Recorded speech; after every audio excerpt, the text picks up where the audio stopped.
Mga master, lumabas na nga itong Executive Order number 64.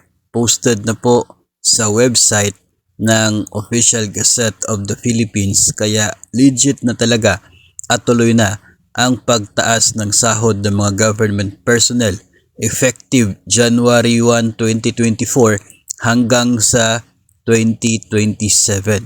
Insakto po na 4 na tranches ng salary increase.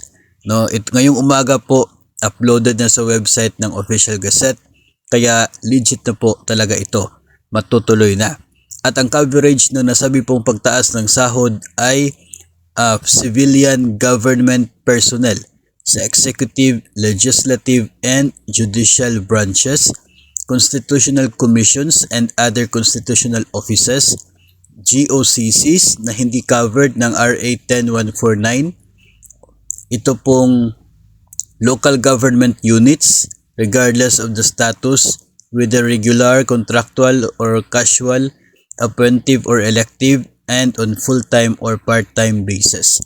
So, yun po ang mga kasali sa salary increase na ito. At kapansin-pansin na hindi po included dito yung military and uniform personnel. And also, itong pagtaas ng sahod na ito mga master, particular po sa mga nasa DepEd, yung Teacher 1 na dati pong entry level na 27,000 basic salary, ngayon ay magiging 28,512 or katumbas ng 1,512 na pagtaas sa gross basic pay ng mga Teacher 1 na nasa salary grade number 11.